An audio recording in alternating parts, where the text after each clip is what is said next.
Bonjour tout le monde. Donc, après avoir vu les notions de base du SQL, savoir la création du base de données, la création des tables, les insert statements, le select. Donc, on a vu aussi les types de jointure, tous les types de jointure, donc inner join, left outer join, right outer join, full outer join, union join, union all. Donc, voilà, equi join, non equi join. Donc tous les types de jointure, natural join aussi.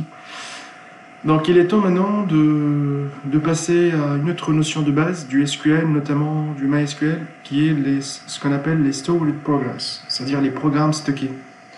Donc on distingue essentiellement quatre types de stored programs, à savoir les stored procedures, donc les procédures stockées, les stored functions, donc les fonctions stockées.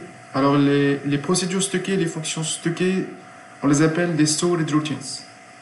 Il y a aussi les triggers et les events. Donc on verra ça en détail. Donc dans ce tuto, on verra ensemble comment manipuler une procédure stockée, comment l'implémenter, comment l'exécuter, comment la supprimer, qu'est-ce qu'on y met dedans, comment paramétrer une procédure, et quels sont les types de paramètres qu'on peut introduire dans une procédure. Et voilà, comment ça s'enregistre au niveau du schéma de la base de données en question. Comment l'utiliser pour justement assurer certains avantages. Donc à quoi sert une procédure stockée justement. Et voilà. Alors pour commencer, on peut dire que stored procedure, une procédure stockée, c'est une subroutine qui est disponible pour les applications afin d'accéder à une base de données relationnel ou un système de base de données relationnelle. C'est-à-dire que ce n'est pas uniquement propre à MySQL, mais on peut l'avoir sous Oracle, mais aussi sous SQL Server. Donc tous les systèmes de gestion de base de données relationnelles offrent la possibilité d'utiliser des procédures stockées sans aucun problème. Et voilà, donc ça permet justement un accès à partir de l'application, donc à partir du côté client. Donc vous faites appel à une procédure stockée sans aucun problème afin de ramener les données que vous souhaitez avoir du côté client, afin de charger vos pages web, vos pages HTML, voilà, quel que soit le framework JavaScript que vous utilisez, ça peut être Angular, React ou autre. Alors une procédure stockée contient justement une ou plusieurs statements qui sont stockés dans la base de données. C'est-à-dire, dans une procédure stockée, vous pouvez faire tant de statements. Quand on dit statements, ça peut être un select, ça peut être un insert, ça peut être un delete, ça peut être n'importe quel statement, ça peut être donc create table aussi. Donc, tous les statements possibles en SQL peuvent être implémentés sous forme d'instruction dans une procédure stockée, justement. Et ben, ça dépend aussi du scénario que vous souhaitez exécuter. Quoi d'autre? Donc, justement, donc une procédure stockée, elle est typiquement utilisée pour, par exemple, valider des données. Voilà, donc pour faire des commits. Et voilà, assurer le contrôle d'accès via les méthodes. D'accord? Alors, une procédure stockée est appelée généralement SPROC ou tout court procedure. Donc SPROC pour dire stored procedure ou procédure tout court. D'accord? Les paramètres justement sont utilisés dans une procédure stockée. On peut passer un ou une ou plusieurs valeurs. D'accord? Quand vous faites l'appel à une procédure, donc vous avez déjà le prototype, on verra comment définir justement la signature d'une procédure stockée et comment écrire son en-tête et ainsi que le code dedans. Donc au moment de l'appel, vous pouvez faire appel à un ou plusieurs paramètres.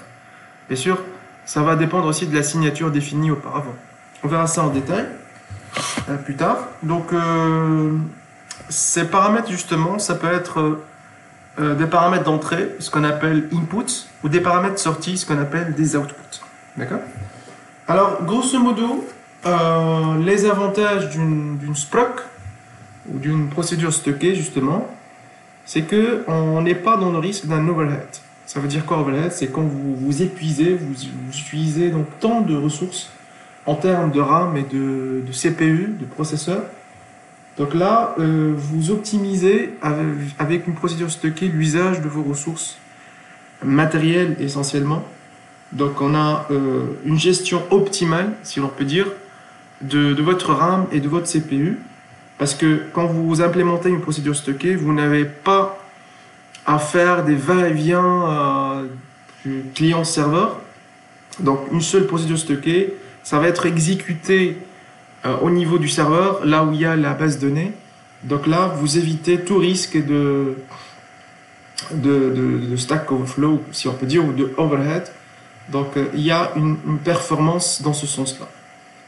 Quant à l'usage des procédures stockées, en outre, avec une procédure stockée, donc vous limitez, voire vous évitez le trafic du réseau. C'est-à-dire il n'y a pas de flux d'entrée-sortie, des données, des trames de données qui passent d'un côté ou d'un autre. Donc il y a moins de risques pour être attaqué ou pour être donc pour être justement disons afin d'éviter d'avoir des fraudes et voilà, donc c'est ça l'objectif, c'est de diminuer le trafic du réseau. D'autre part, donc on parle d'une encapsulation de la logique métier. C'est-à-dire, quand vous implémentez vos procédures stockées au niveau de la base, vous assurez une encapsulation justement de votre business logic. Donc ça veut dire quoi? Ça veut dire que votre métier, il est tout mis au niveau de votre schéma. Et dans ce cas, donc on parle d'une encapsulation qui est un phénomène primordial dans tout ce qui est voilà, donc on utilise souvent dans la programmation orientée objet l'encapsulation, donc qui permet justement d'encapsuler vos données et de rendre l'accès à vos données un peu strict, mais aussi voilà, vous contrôlez vous-même donc toutes les manipulations que vous désiriez donc appliquer à votre schéma. Et ça permet en quelque sorte donc de limiter l'accès à des droits d'accès à la base de données. Vous voyez? Donc c'est déjà un atout. Donc vous voyez, performance, sécurité et limiter l'accès aussi. Donc c'est important. Vous vous protégez aussi en utilisant les procédures stockées. Vous vous protégez de le risque du SQL injection, donc l'injection SQL. Vous évitez qu'on vous graffe du code malicieux dans votre requête SQL si ça passe par le trafic réseau, et c'est un peu risqué parce que ça permet d'erroner, voire de ruiner, si on peut dire, donc votre base de données, mais aussi la totalité de votre application. D'accord? Donc on va passer maintenant au verdict, c'est-à-dire on va rentrer dans le vif du sujet et voilà, étudier la squelette du procédure stockée, comment l'écrire justement, quelles sont ses règles, comment la définir, comment y faire appel et comment la détruire à la fin, si bien sûr vous souhaitez le faire. Alors le premier critère qu'il faut respecter justement dans la définition du procédure stockée, c'est de changer le délimiteur. Vous savez, le delimiter, by default, en SQL, oui, notamment en MySQL, c'est le point-virgule. Alors, on peut dire ça, donc le délimiteur, donc voilà, changer le délimiteur, qui est par défaut,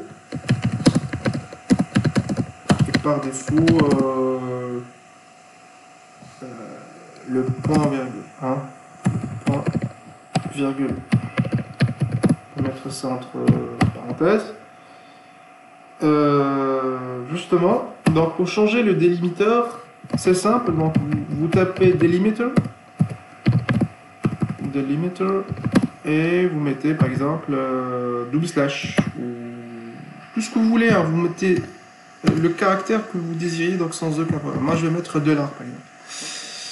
Alors après, justement, vous commencez à créer la procédure. Donc, créer la procédure stock.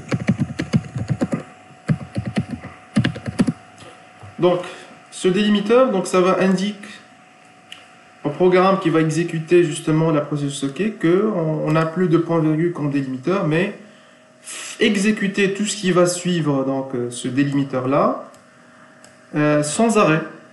Et à la fin, donc justement à la fin, on va indiquer que ce délimiteur va reprendre son état normal. Donc à la fin, on peut dire que the delimiter va être changé donc en mettant le délimiteur par défaut qui est le point-virgule. Mais entre-temps, on va définir notre procédure stockée. Donc on va par exemple taper, vous savez, on a tapé une requête qui a permis justement de, si ma mémoire est bonne, voilà, d'afficher par exemple les noms des employés ainsi que leur supérieur hiérarchique. Celui qui n'a pas de supérieur, on lui disait la valeur big boss. On va faire ça. Voilà, ça, on l'a. Pour répondre à cette requête, on va utiliser le left outer join. Donc on va faire une copie de ça. On va revenir dans notre script. Alors pour définir justement create procedure,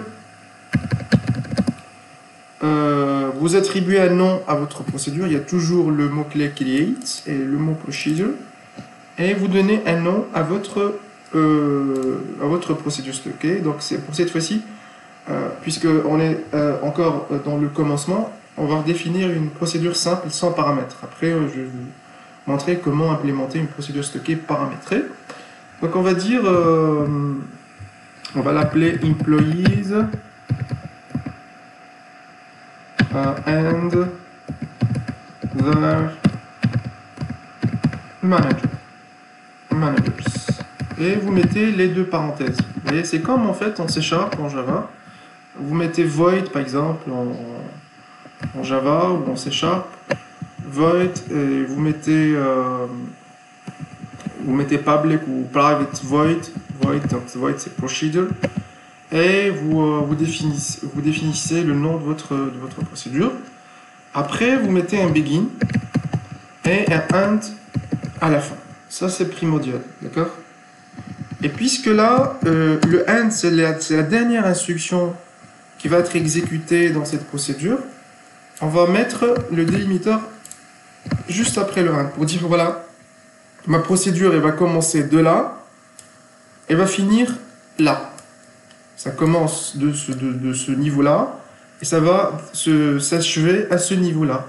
D'accord? C'est comme ça que c'est écrit. Alors pour indiquer justement au moment de l'exécution que vous devriez considérer ça comme un bloc entier. Ça c'est tout un bloc. D'accord? C'est tout un bloc. Et là, c'est le retour à la normale. Voilà, revenez au délimiteur par défaut du SQL qui est le point-virgule. D'accord? Très très très bien. Donc on va maintenant commencer à écrire du code dedans. Donc ça c'est le begin, ça c'est le end, c'est donc justement le point d'entrée, le point de sortie. Donc là une procédure, elle a toujours, c'est comme en C#, on a l'accolade ouvrante, l'accolade fermante. Voilà. Donc en SQL, on a le begin et le end. Et voilà, donc on va coller donc la procédure justement qui permet d'afficher les employés ainsi que leur manager. D'accord. Vous rappelez, donc ça on l'a vu dans le tuto intitulé outer join, donc right outer join, left outer join, full outer join. Très bien, donc ainsi on a pu définir une procédure qui permet de faire ceci. Donc c'est un exemple simple. Et puis, qu'est-ce que je vais faire? Voilà, donc on va faire appel à la procédure employees, and donc je peux faire un copier-coller. Donc CTRL-C, CTRL-V, point virgule, et fin de la procédure. Et je vais la supprimer à la fin parce que je n'en ai plus besoin. Je vais faire drop procedure. Rappelez-vous de justement la sensibilité à la caisse qui n'est pas respectée en SQL, notamment en MySQL. Donc vous pouvez écrire en majuscule ou en minuscule sans aucun problème. Donc c'est-à-dire il ne faut pas définir par exemple une variable petit x et puis vous redéfinissez une deuxième variable grand X. Ça ne respecte pas la sensibilité à la caisse. Plutôt, ça ne devrait pas respecter la sensibilité à la caisse parce que si vous mettez petit x et grand X pour SQL, il s'agit de la même variable. Donc il n'est pas sensible à la caisse. Alors, qu'est-ce qu'on va faire? Justement, on va exécuter tout ce code-là. Normalement, ça a été créé. Vous voyez, donc, affected. Donc, c'est créé. Vous faites un refresh ici. Et vous voyez que dans disons, c'est une arborescence. Et dans le niveau Stored Procedures, vous avez déjà votre procédure qui est créée, qui est là. Donc c'est là où ça s'inclut, vous voyez. C'est pas dans les tables, ce n'est pas non plus dans les functions, ni dans les views, mais dans les stored procedures. Parce que là, il s'agit justement d'une procédure. Mais le problème, c'est que si jamais je vais retaper ça, il y aura une erreur. Ça vous indique justement que Procedure Employee Under Manager already exists. Donc là, c'est comme on a fait quand on a créé les tables EMP Adept. On va dire create procedures if not exists. Et de cette façon-là, on n'aura plus de problème. Apparemment, attendez. Create. Donc c'est quoi le problème? If.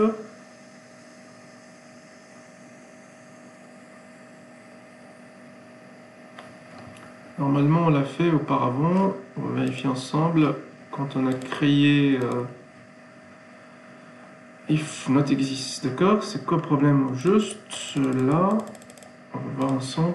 Donc,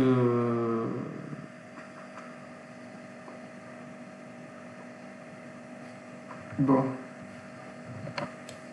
ça devait être peut-être non. Voir la syntaxe correcte. Procedure.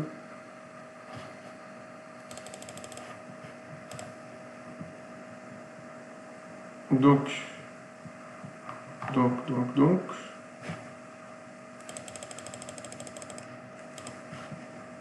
je sais pas pourquoi il l'accepte pas. If is not valid, expect a new procedure name. Bon, laissons ça à côté pour le moment. On va y revenir plus tard. Donc, qu'est-ce que j'allais dire justement? Voilà, donc on a exécuté la procédure, elle est là déjà.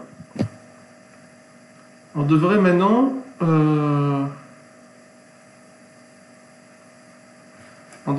faire appel à cette procédure. Donc on va exécuter cette instruction-là, call. Et vous voyez que j'ai toutes les données d'ailleurs. On a 15 lignes avec l'employé FOTEST qui existe toujours et l'employé King qui est le président, qui est le big boss. D'accord? Très très très bien. Donc là, vous voyez que la procédure a été exécutée sans aucun problème et vous pouvez l'exécuter autant de fois que vous souhaitiez. Donc là, je vais réexécuter. Voilà, il n'y a pas de souci. Donc c'est une simple select statement. Et voilà, je peux supprimer à la fin drop procedure et vous voyez que la procédure n'existe plus dans la section stored procedures. D'accord? Très bien. Donc, pour remédier au problème c'est-à-dire de la redéfinition du procédure, Donc l'idée, ça devait être de mettre justement un code ici. On va faire drop procedure if exists. Et de cette façon-là, avant de créer la procédure, on vérifie si elle existe. Si elle existe, on l'efface. D'accord? Et puis, il n'y aura plus de soucis. Donc, on va essayer de retaper ça, justement, plutôt de réexécuter. Comment? Okay, you can't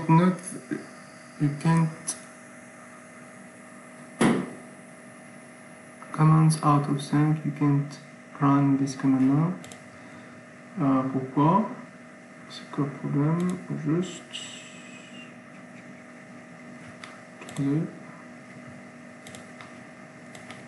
On réexécute. Voilà, donc même si vous exécutez et que ça existe, donc ça va pas bloquer, ça va continuer. Donc on va réessayer.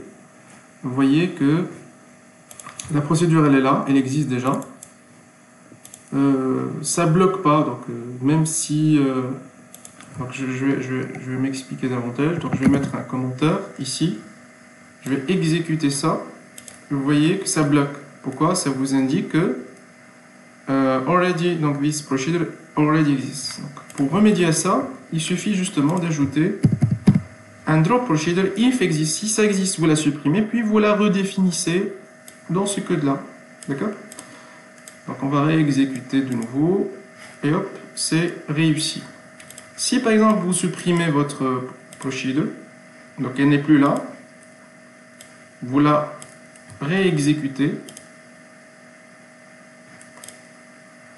Donc là,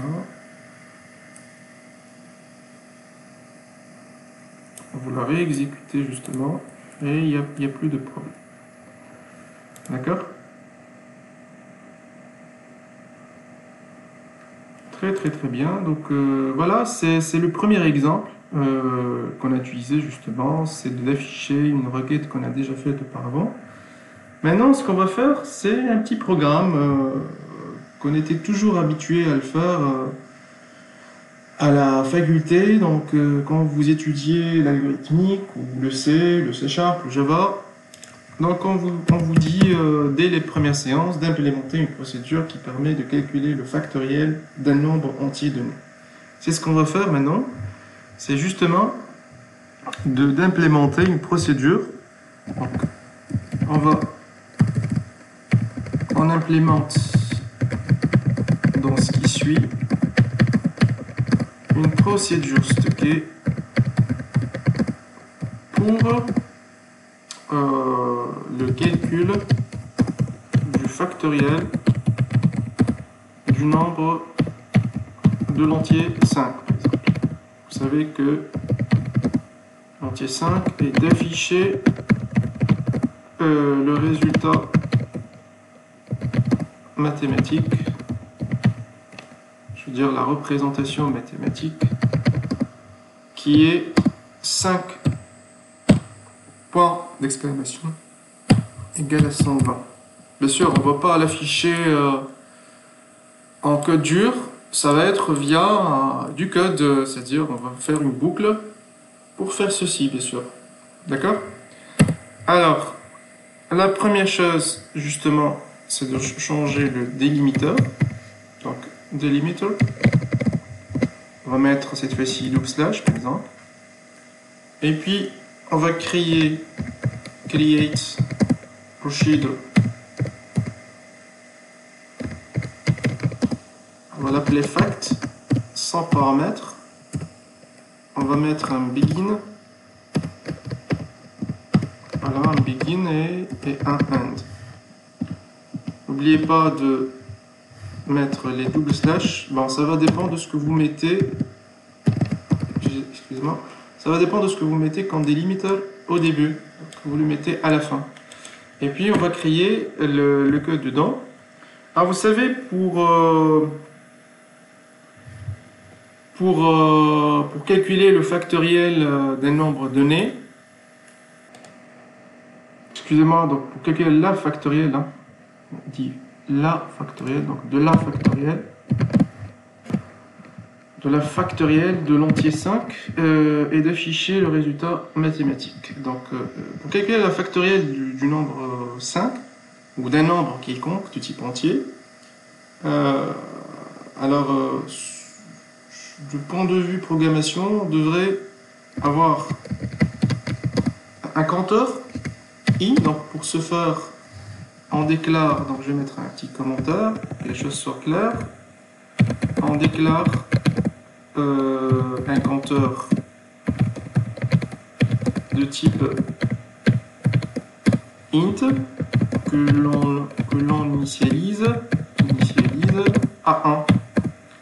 Alors comment faire? Donc là, declare i, on précise le type qui est int et on dit que default c'est 1. Ça veut dire quoi? C'est comme en C#, c'est comme si en C# vous dites int i est égal à 1. C'est exactement la même chose. D'accord? Mais ça, c'est du SQL. Alors, declare i int default 1. Pareillement, on déclare une variable entière f qui va contenir le résultat final et qui est initialement égal à 1. Donc on va mettre declare f int default 1 pareillement. Donc c'est comme si on a dit en C# int f égale à 1. C'est pareil aussi. Très bien. Et donc et puis il nous faut quoi? Il nous faut une boucle pour faire le parcours de 1 jusqu'à quoi? Jusqu'à 5. Moyennant le compteur i. Vous voyez, je mets beaucoup de commentaires pour que les choses soient claires. Alors, on va dire while, il y a la boucle while en SQL. Donc while i inférieur à 5, do. Ok? Donc voilà. Do quoi? À chaque fois, on va faire f, on va mettre 7 f égale à f fois i, parce que c'est un cumul justement, mais un cumul multiplicatif si on peut dire, pour dire que voilà, donc c'est comme si vous avez dit en C# f fois est égal à i. Ça c'est en C#. Voilà. Je sais pas pourquoi c'est... Bon, on verra ça parce qu'il manque le 1 du while. Donc, syntaxiquement, ça passe pas. Alors, 7, justement, pour le end while, il faut mettre end while pour faire la différenciation. C'est-à-dire, le end de la procédure, c'est end, mais le end de la boucle while, c'est end while. D'accord? Alors, on va mettre 7f reçoit f fois i, et faites attention. Là, il faut faire attention, il faut incrémenter le compteur. Sinon, vous risquez de tomber dans le cas d'une boucle infinie qui cause beaucoup de problèmes dans ce sens. Donc, ça va se planter, et ça va vous alourdir la RAM et votre ordinateur risque de se planter. Donc, c'est l'équivalent de i plus égal à i plus égal à 1. C'est une incrémentation classique. Et c'est essentiel, donc on peut mettre, voilà, c'est incrémentation du compteur. Et ici, multiplication de f par i. Une fois que c'est fait, je peux sortir de la boucle. Je sors de la boucle et justement, j'affiche le résultat. Donc ça va être select. Avec un select, vous pouvez afficher tout ce que vous voulez. Il ne faut pas avoir le réflexe d'afficher toujours des colonnes à partir des tables, mais on peut afficher select now, select current date, select tout ce que vous voulez. Je peux mettre par exemple des fonctions prédéfinies en SQL, select current date par exemple. Ça, je peux le faire. Ou select now, ou tout ce que vous voulez, ou tout court select hello SQL. Donc il n'y a pas de souci, donc ça devrait marcher. Bon, pour notre cas, ce qu'on nous demande de faire, c'est d'afficher cet output-là. Ça, c'est l'input, ça, c'est l'output. C'est vrai que je n'ai pas défini dans les paramètres. On verra ça plus tard. On va justement dire, voilà, donc on va recourir à une fonction qui s'appelle concat. Je vais mettre un petit commentaire. Concaténer une fonction prédéfinie servant à concaténer donc justement l'entier 5 avec les symboles, je veux dire ces symboles là avec le résultat final. Le résultat final qui est justement 120. D'accord? L'entier input d'entrée, donc l'entier d'entrée qui est 5 avec les symboles, avec tout ce que vous voulez. Alors, donc justement, c'est concat, c'est une fonction prédéfinie de type varchar, ça retourne varchar, d'accord? Alors je vais mettre 5 comme entrée, et puis je vais mettre entre deux double quotes point d'exclamation égal, et puis je vais mettre le résultat qui existe déjà dans f. F qui est déclaré au départ, et qui va contenir le résultat final, d'accord? Voilà, c'est ça, c'est tout ce qu'on a à mettre jusque là. N'oubliez pas d'indiquer que le delimiter devrait récupérer ou reprendre son état initial, qui est le point virgule. Faites un call à votre procédure, qui est fact. Et puis, justement, faites un drop, parce qu'à un moment ou à un autre, on n'en aura plus besoin. Procedure, fact. Et voilà. Donc, vous pouvez aussi, si vous voulez, mettre un alias, résultat, résultat. Vous mettez as ou sans as, c'est pas un problème. Et voilà, normalement, c'est tout ce qu'on a à faire. Donc, on va exécuter donc la procédure. Elle est réussie. Vous avez la fonction fact, plutôt la procédure, excusez-moi, c'est pas une fonction, c'est une procédure. Donc la procédure fact qui est là, qui existe dans la section stored procedures. Alors vous faites appel à votre procédure. Vous voyez que, bon, apparemment on a commis une erreur. Ah oui, là la condition ça devait être 5. C'est-à-dire je devais atteindre la valeur 5, il ne faut pas s'arrêter à la valeur 4. Donc là il manquait l'opérateur, plutôt le symbole égal, pour arriver à 5, parce que quand vous multipliez 24 par 5, ça va donner 120. Alors dans ce cas-là, qu'est-ce qu'il faut faire? La procédure elle est stockée déjà, donc alors l'idée c'est justement de la supprimer, puis de la restocker de nouveau. Elle est là, et puis de l'exécuter. Et vous voyez que j'ai le résultat, donc factoriel de 5 égale à 120. Il ne faut pas dire 5 factoriel, c'est faux, hein. Faire attention, donc c'est factoriel de 5. Les profs de mathématiques ne vont pas aimer ça. Donc il faut dire factoriel de 5 égale à 120. Très bien, donc c'est ça, donc voilà, vous voyez, la procédure, elle est là, avec tout ce que vous voulez, mais elle n'est pas paramétrée, donc là, on est juste limité à la valeur 5. Mais comment faisons-nous pour rendre justement cette procédure paramétrée? C'est-à-dire, c'est pas à nous de nous décider de la valeur dont on veut calculer la factorielle, mais justement, c'est à l'utilisateur, au user, de choisir la valeur à introduire pour y appliquer la factorielle.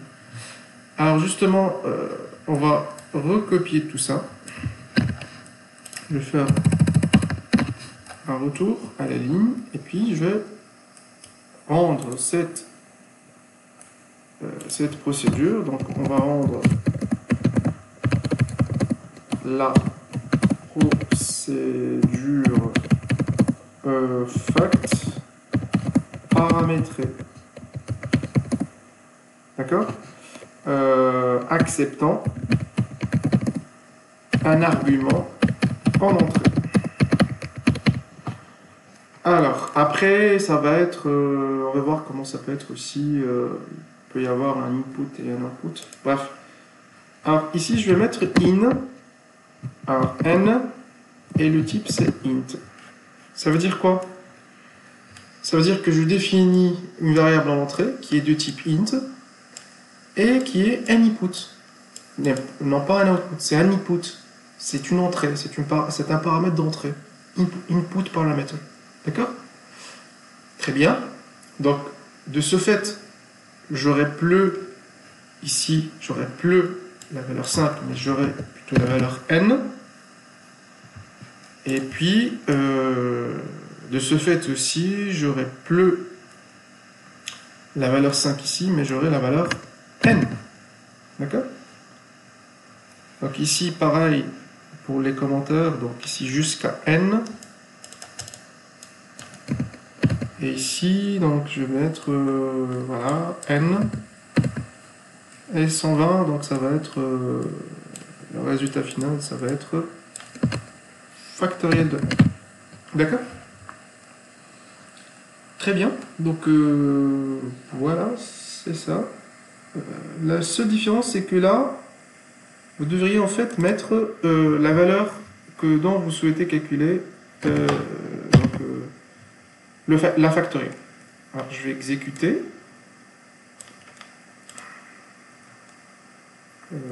Il y a un problème.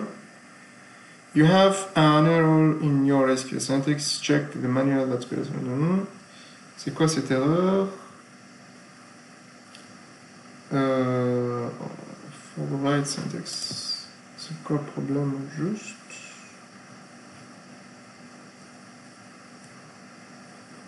Bon, je suppose que... je sais pas pourquoi ça marche pas. Oui, c'est parce que... Parce que quoi?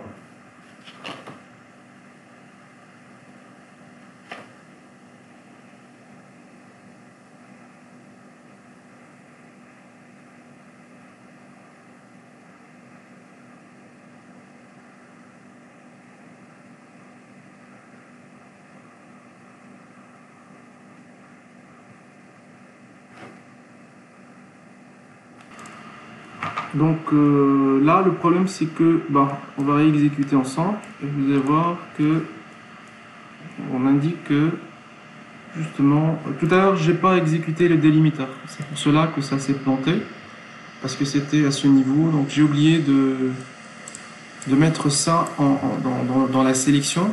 Donc maintenant, regardez, donc on vous indique que procedure fact already exists. C'est normal parce que vous avez déjà une signature semblable. On a déjà fait fact au départ, sans les paramètres. Donc ici, l'idée, c'est de changer tout simplement le nom, on va dire fact input. D'accord? On va dire fact input. On va mettre ici fact input. Et même au moment de l'appel et aussi pour la suppression. Donc, j'exécute la procédure. Elle a été faite. Vous voyez que j'ai ma procédure ici dans la section Storage Procedures. On va faire appel. On exécute. Vous voyez que j'ai déjà le résultat qui est égal à 120. Et je peux la supprimer par la suite. Vous voyez que ça n'existe plus ici. Bon, j'ai un peu généralisé Est-ce que je peux, par exemple, faire...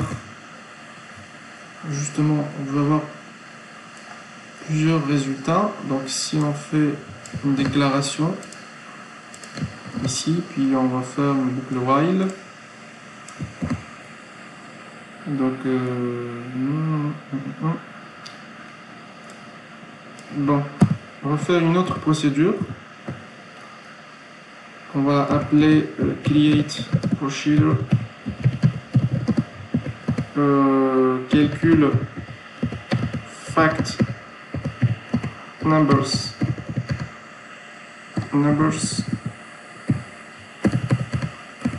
between on va dire 0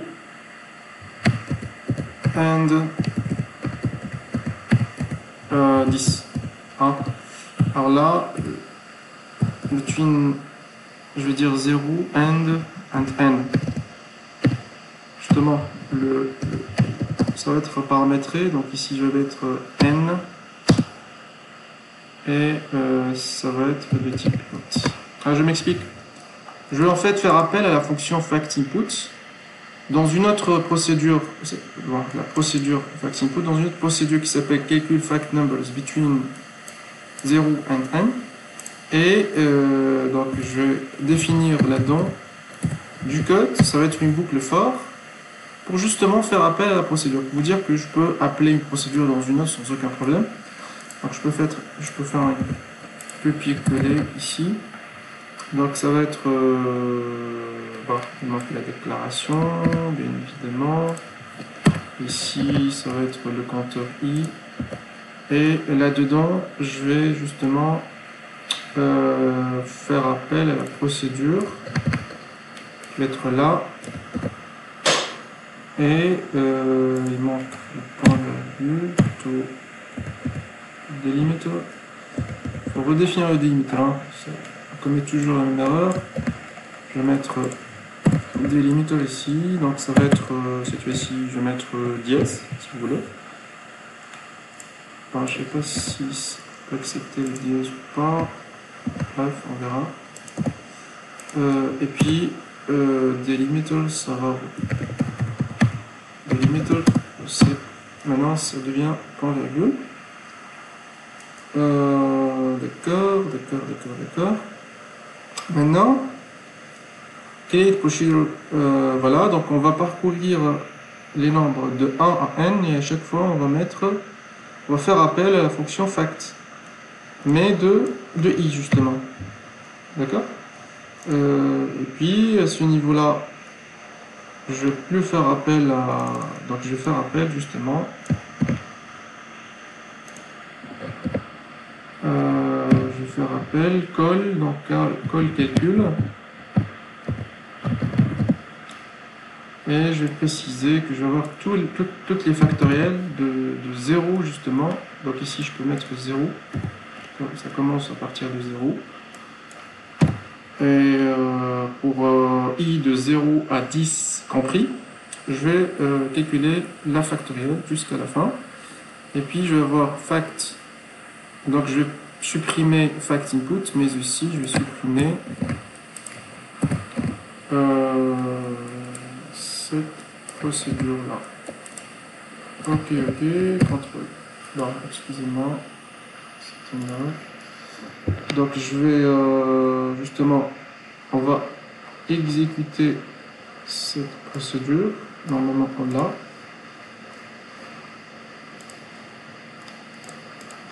Elle est là. On va maintenant exécuter cette procédure.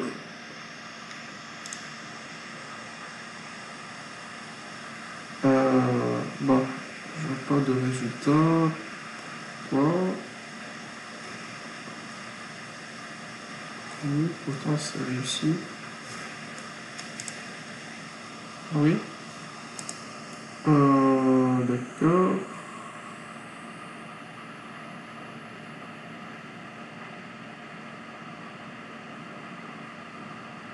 Donc, c'est quoi le problème? Juste. Ah oui, alors je l'ai exécuté, mais j'ai pas fait appel. Maintenant, je vais faire appel. à la procédure, vous voyez que j'ai plein de résultats. Et hop, c'est quoi le problème? Maximum result can't reach it. Bon, je pense qu'il y a un problème. Je devrais arrêter le process. Attendez.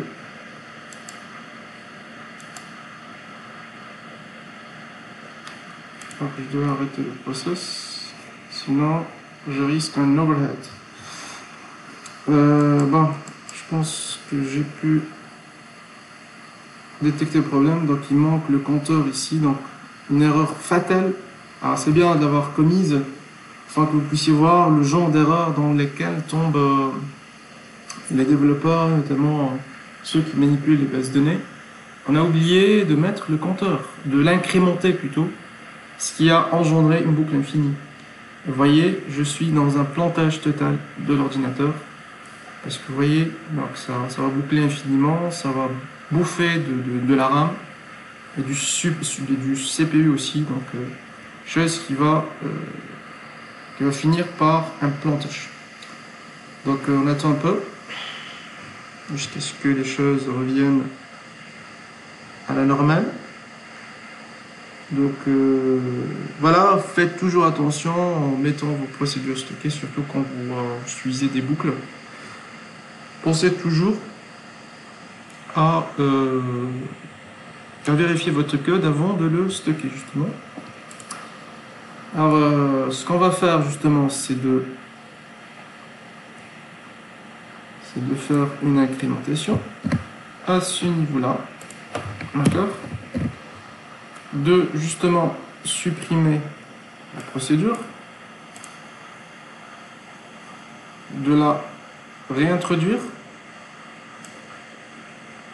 là, et puis de la réexécuter. Voilà, c'est bon. Regardez, donc là, factoriel de 0 c'est 1, factoriel de 1 c'est 1, 2 c'est 2, 3 c'est 6 parce que 3 fois 2 fois 1, 4, 5, 6, 7, 8, 9 et 10. Voilà, c'est bien ce qu'on a fait, donc c'est ça. Alors je peux supprimer tous ces tabs, plutôt les fermer. Close other tabs, close tab, clear ici. Donc vous voyez que voilà, j'ai pu faire appel d'une procédure qui est fact input dans une autre procédure qui est calcul fact numbers between 0 and n, et ça marchait sans aucun problème. D'accord? Alors maintenant, ce qu'on va faire, c'est, comme continuité à ce que l'on a commencé à faire, c'est justement d'avoir, pour une procédure, la procédure fact, on va voir maintenant, donc justement, on va voir deux paramètres. Un paramètre d'input et un paramètre d'output. Alors, je vais revenir à ce niveau. Je vais faire une copie. Et je vais mettre, donc là, donc out, je vais dire F, et ça va être le type out. On va rendre la procédure fact input output paramétré, acceptant un argument en entrée et un argument en sortie. Et puis voilà, on déclare un compteur, tout ça, ça va rester valable, mais justement, on va pas avoir de F, parce que F, ça provient de là. Donc c'est quoi le problème? Juste, bon, 7, oui, on le maintient, c'est pas grave. Et puis, très bien.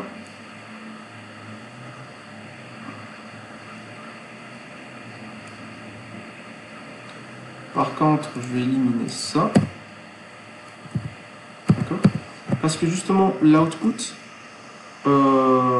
c'est F maintenant qui va contenir le résultat de la factorielle, et non pas la variable F que j'ai déclarée auparavant. D'accord? Donc la boucle, ça reste valable aussi. Et là, on affiche la valeur de f. Bon. Je vais l'appeler input output. Input output. Et je vais y faire appel maintenant, juste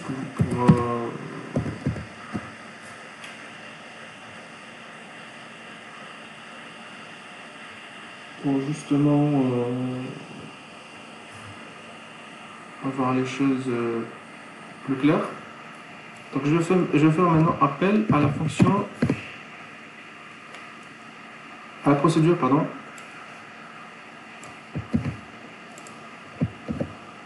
D'accord. Donc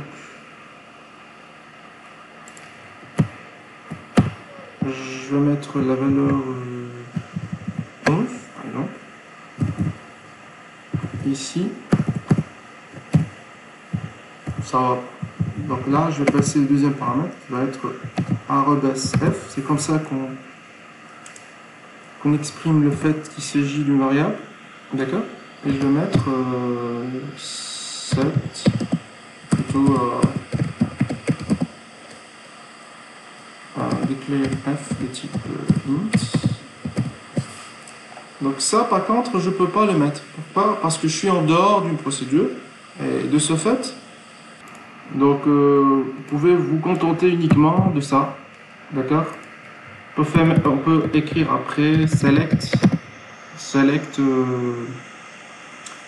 conquête. Donc ça va être quoi? Ça va être 11. Et puis je vais mettre le symbole mathématique et arrobas f. D'accord? Donc très bien, je vais exécuter ce code pour voir ce que ça donne. D'accord. Donc je vais éliminer ça parce que je n'en ai pas besoin. J'exécute. C'est bon. Je fais le. Donc là, je peux voir que j'ai déjà ma nouvelle procédure. J'exécute. Vous voyez que ça a été exécuté. Et là, je vais voir ce que ça va donner à ce niveau.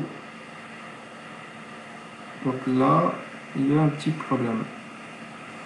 On vous dit que ça a été exécuté, mais là, j'ai pas la valeur souhaitée. D'accord? Et donc là, je pense que vous avez pu détecter c'est quoi le problème. Le problème, c'est que la valeur de f n'a pas été initialisée. Donc c'est vrai qu'il faudrait pas la redéclarer, mais au moins vous devriez lui affecter une valeur au départ, parce que vous allez faire des multiplications par la suite. Donc quand vous mettez plutôt 7f égale à 1, donc là vous initialisez votre variable, votre paramètre qui est un input paramètre, mais vous lui assignez quand même une valeur au départ. Sinon, ça va être nul. Donc, à chaque fois que vous multipliez nul par un entier, ça va donner nul. Et ça ne va jamais afficher le bon résultat. Alors, ce qu'on va faire justement, c'est de supprimer. Vous pouvez supprimer à partir de la section Store et Procedures. On supprime.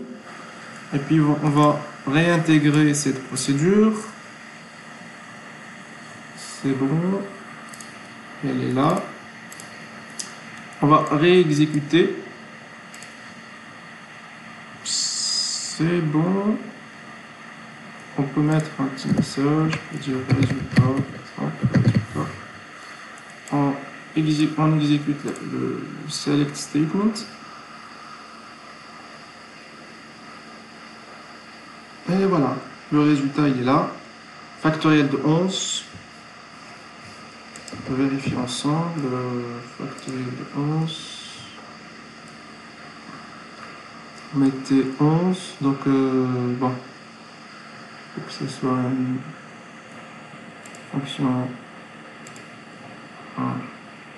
Comment calculer il est où la fonction de scientifique? Elle est scientifique déjà. Fonction Factoriel, non, je vois pas de factoriel ici.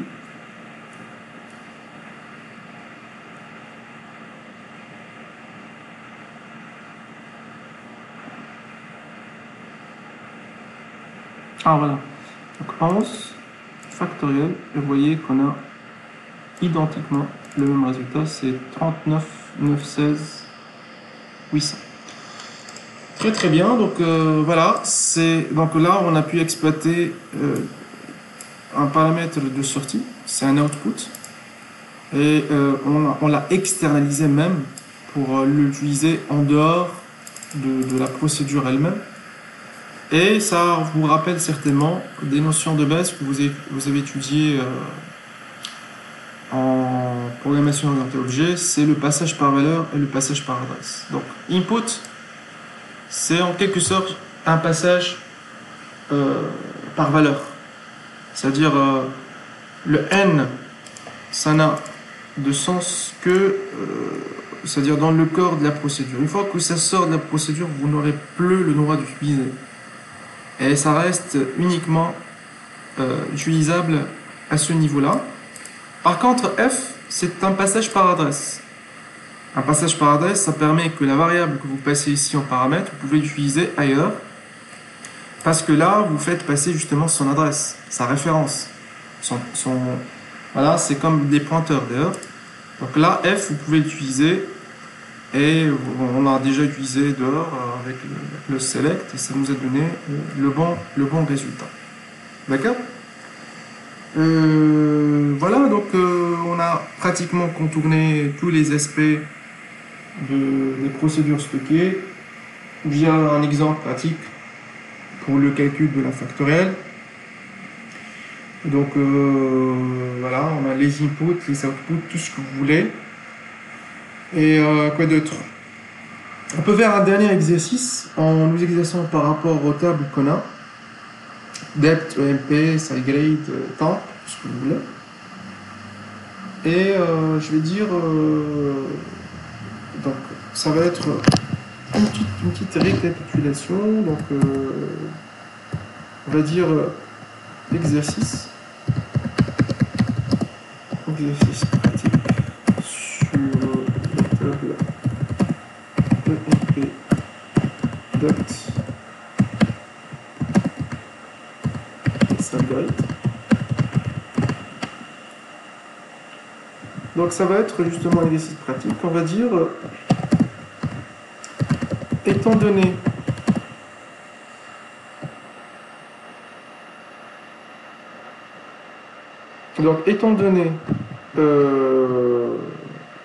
le numéro d'un employé,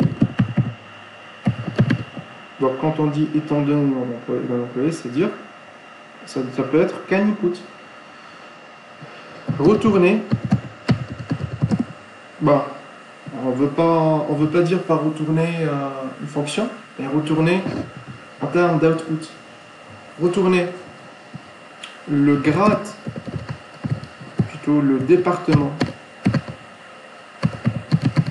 auquel cet employé appartient, ainsi que le grade correspondant à son salaire. Alors voilà, donc c'est un exercice pratique très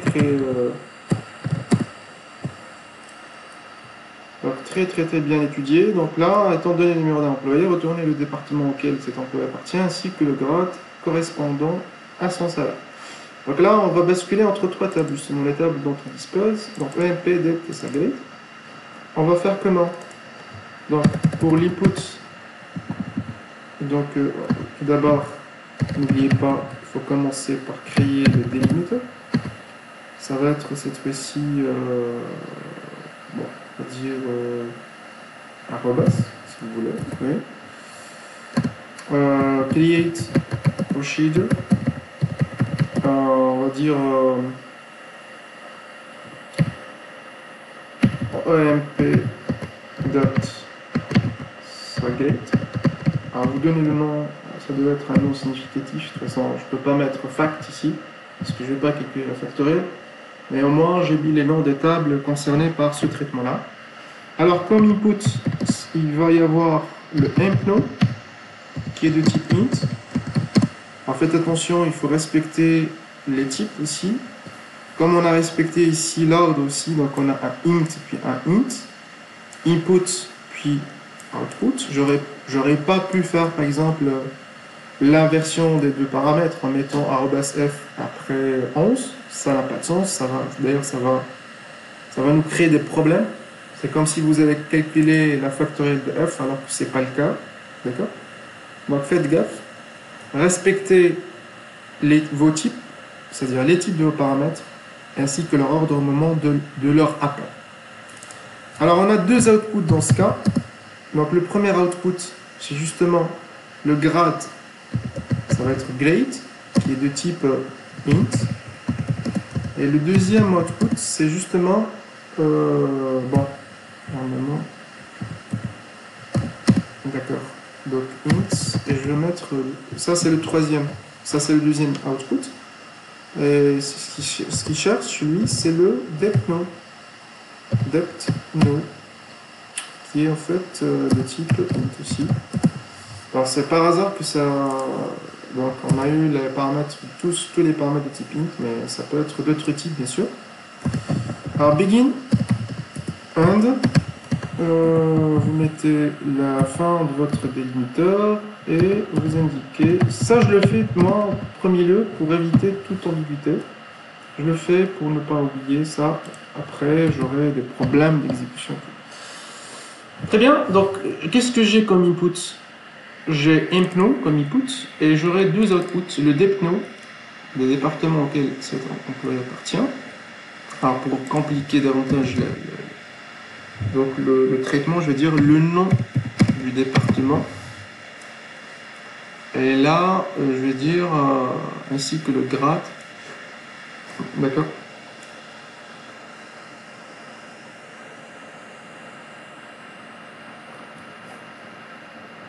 Donc je vais dire aussi low salary and high salary.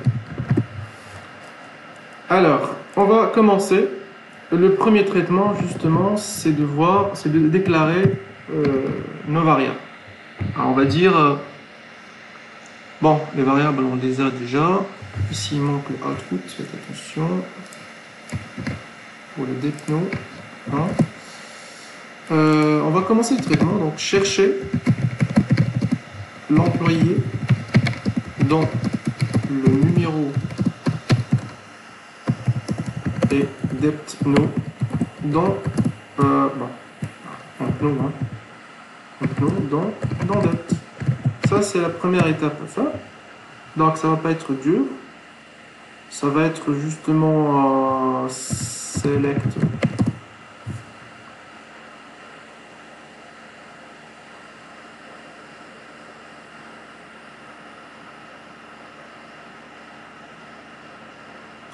Et tout non, ça va pas être ça.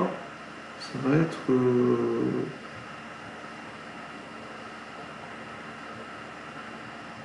chercher l'employé dans le numéro impno.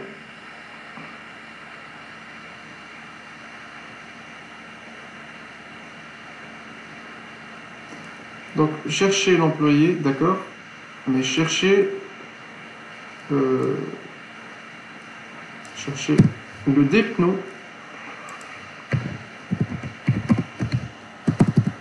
chercher le depno de l'employé dans le numéro et impno. Et ce dans EMP, d'accord. Alors je vais mettre depno select depno from EMP where impno égale à impno. C'est quoi cet impno? C'est ce paramètre là, d'accord. Et je peux mettre ici arrobas depno as Bon. Ça peut pas marcher comme ça. Donc, comment je vais justement assigner le retour, la valeur du retour? Alors, je vais mettre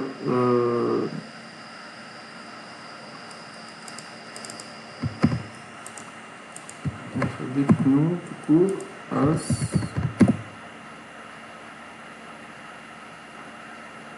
D'accord. Et puis, chercher.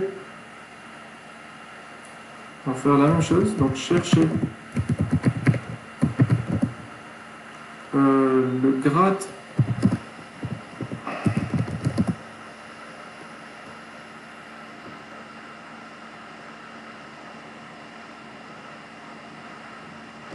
de l'employé dans sale grade étant donné le salaire de l'employé.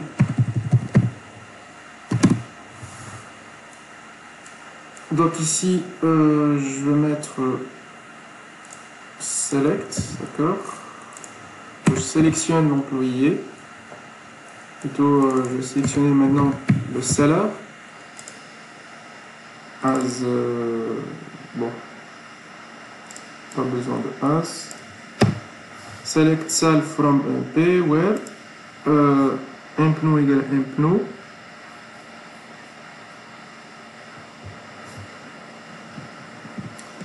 Je peux mettre un subquery and sal in select donc select grade from sal grade where bon là il faut que ça soit bon.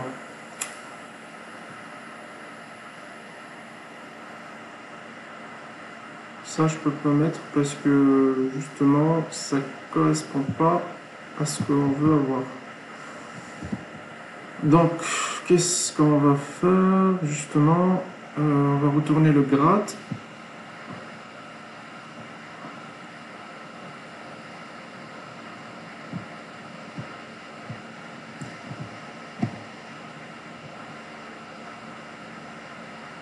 Donc on a déjà ici l'employé ainsi que son salaire.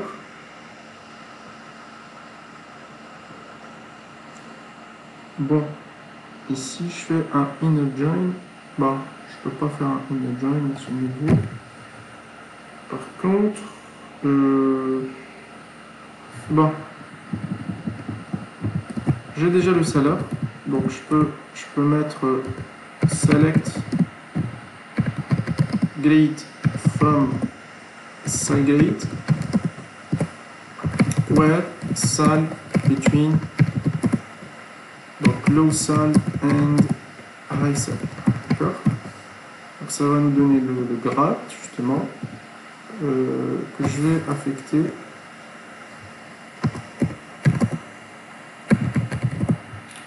as grade.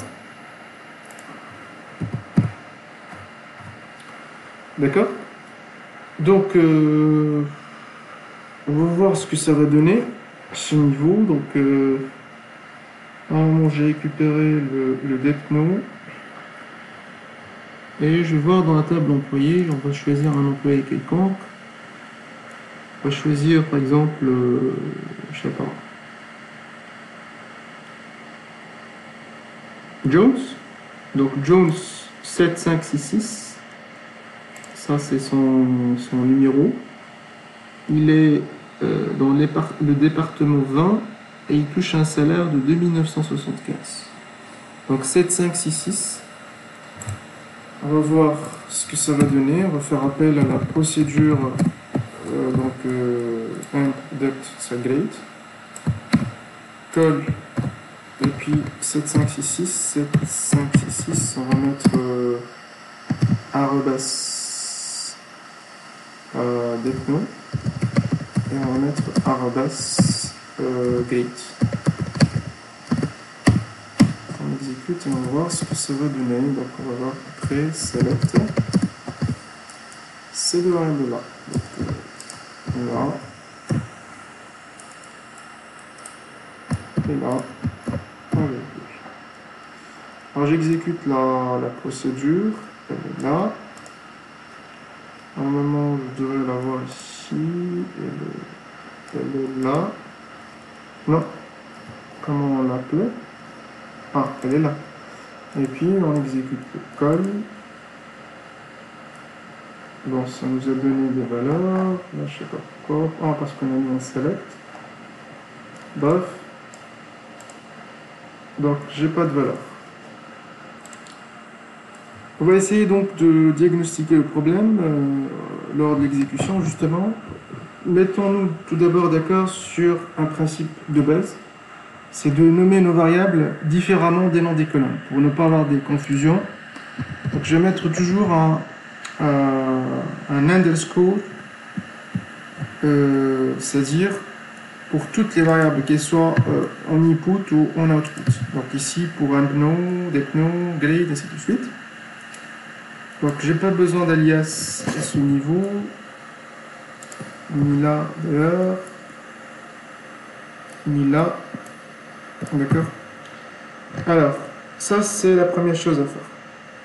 Bien évidemment, puisqu'on a changé les noms, on va faire de même aussi pour là et pour là.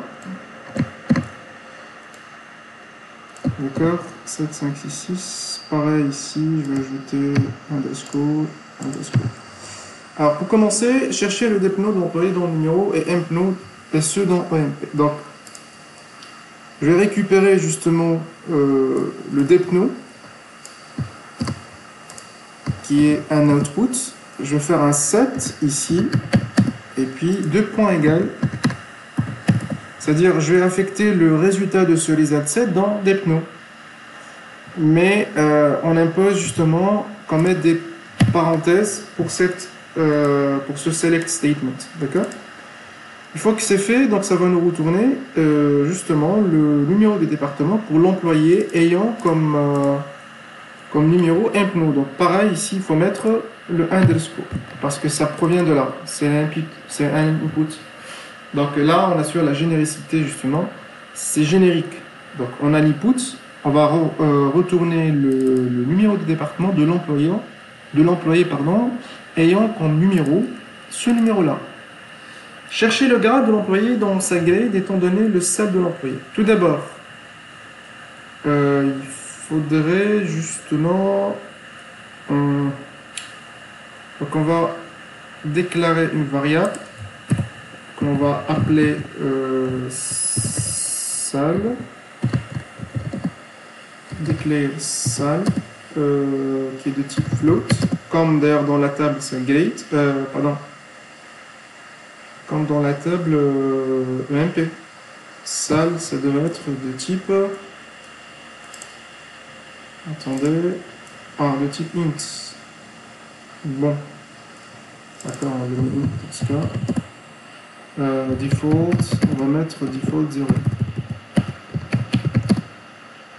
Default 0. D'accord. Et puis, bon, ça n'accepte pas parce que là, il faudrait le faire dès le début, c'est-à-dire dans la partie déclarative. Alors, on récupère le salaire, donc on va faire 7 sal. On va mettre, puisque c'est une variable aussi, on va la mettre avec le tiret 8. Donc sal-8, 2 points égales. On récupère le salaire de l'employé étant donné son numéro. Donc implement avec le underscore. D'accord? Une fois que le salaire a été récupéré, donc on va revenir dans la table SalGrade et on va voir quel est le grade qui correspond à ce salaire quand ce salaire est entre low sal et high sal. De quoi? Du recall en question. D'accord?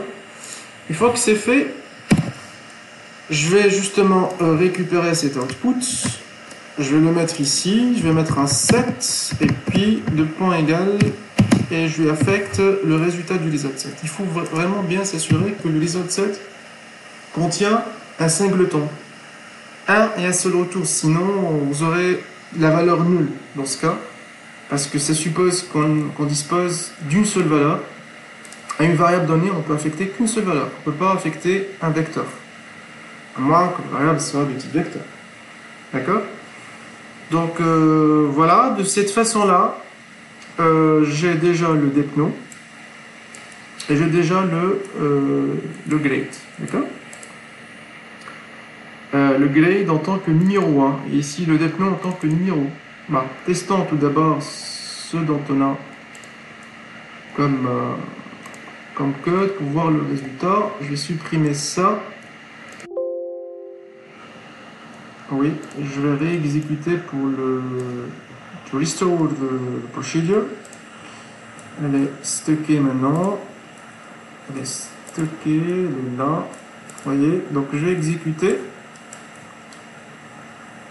Non, j'ai pas d'erreur. Et je vais afficher. Voilà. Donc là, vous voyez que j'ai le numéro du département qui est 20 et j'ai le numéro de grade qui est 4. D'ailleurs, quand on va vérifier dans la table MP, pour l'employé ayant comme numéro 7, 5, 6, 6, on va voir que Jones, il appartient au département 20, il a un salaire de 2975 $. Et quand on va dans la table grade, Salgrade, pardon, 2975, ça devrait être compris entre 2001 et 3000, donc ce qui fait que c'est le grade 4. Donc ce qu'on a fait, c'est correct. Maintenant, ce qui reste à faire, c'est qu'on n'a pas encore répondu à la question, parce que ce qu'on vous demande de faire, justement, c'est de retourner le nom du département et d'afficher le salaire minimal et le salaire maximal à partir de la table SiteGrade pour le salaire de l'employé en question. Alors, donc on va dire que select dname from dept where depno égale à ce depno là, d'accord? Et voilà, c'est ça. Donc on va mettre un petit message si vous voulez. Donc ça va être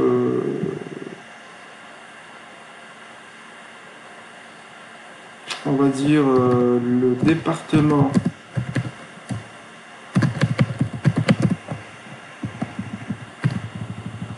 de l'employé.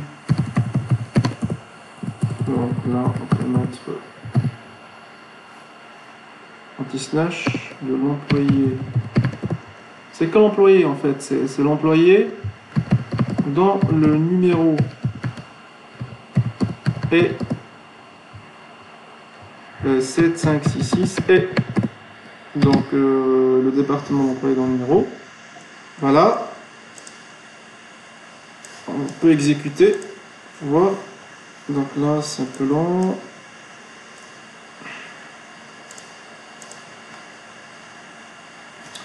Faire conquête. Je vais concaténer ça avec ça. Voilà, on réexécute. Bon, l'alias on peut changer, c'est pas grave. Voilà. Le département de l'employé dans le numéro S756 et Research. Justement, l'employé Jones, il appartient au département 20. Et le département 20, ça correspond à celui de Research. On revient sur le script. On peut mettre un alias, donc ça va être as dname, depname. La deuxième requête, c'est de voir le low sal et le high sal, donc pareil. Donc inutile de réexécuter la procédure parce que ces variables là contiennent les valeurs voulues, donc elles existent déjà dans la mémoire, vous voyez. Et donc on va faire la même chose. Le salaire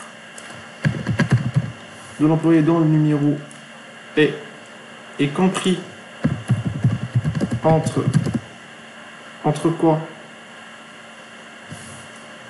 Donc là, donc on va dire SalGrade, high sal, low sal, on va dire low sal, high sal.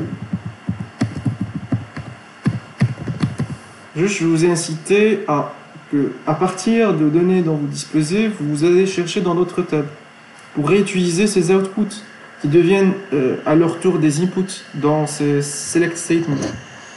Donc ça va être voilà ça, mais à partir de SalGrade,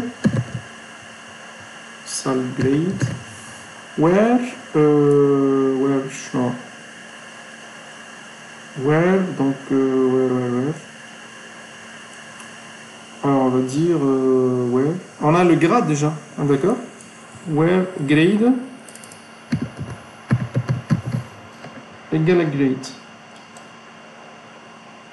Un grade égale à grade. Donc là, d'accord. Donc le salaire employé dans le numéro est compris entre. Donc c'est compris entre quoi?